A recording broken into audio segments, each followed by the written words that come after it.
पूर्वी झालेल्या भांडणाचा राग मनामध्ये धरून तरुणावर तलवारीनं हल्ला केलाय। जयसिंगपूरमधल्या नांदणी नाका रस्त्यावर ही घटना घडली आहे। तरुणावर तलवारीनं हल्ला केलेला आहे। रविवारी दुपारी 1:30च्या सुमारासची ही घटना आहे। या हल्ल्यामध्ये सुनील रामप्पा लमाणी जखमी झालेले आहेत, तर विनोद कासू पवार, अरविंद कासू पवार आणि विनोद बाबू जाधव या तिघांविरुद्ध जयसिंगपूर पोलिसांमध्ये गुन्हा दाखल करण्यात आला आहे। सीसीटीव्ही फुटेज करून संशयितांचा पोलिसांकडून शोध सुरू आहे। महत्त्वाची बातमी आहे कोल्हापूरमधून।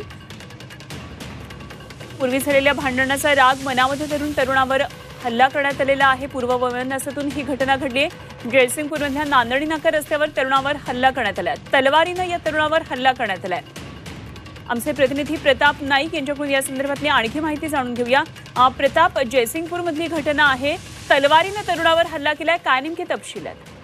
आपण पाहतो की विनोद कासू बासार, अरविंद कासू पवार, विनोद बाबू जाधव या तिघांविरुद्ध या ठिकाणी गुन्हा दाखल करण्यात आलेला आहे। एकूणच आपण पाहतो की सुनील रामप्पा लमाणी हा जो आहे तो एका महिलेसोबत बोलत उभा राहिला होता। त्यावेळेला त्याच्या पाठीमागून येणाऱ्या आहेत तिघा जणांनी प्लॅन करून त्या ठिकाणी त्याच्यावर तलवार हल्ला केलेला आहे। त्याच्यामध्ये सुनील हा पूर्णपणे जखमी झालेला आहे। खर तर जयसिंगपूरमधील नांदणी चौक हा भरवस्तीचा चौक आहे। त्या ठिकाणी लोकांची मोठी वर्दळ असते। असं असताना भल्या मोठ्या तलवारीनं या ठिकाणी हल्ला करण्यात आलेला आहे। एकूणच आपण पाहतो की पोलीस या घटनेमध्ये आणखी कोणाचा समावेश आहे याची माहिती घेत आहेत।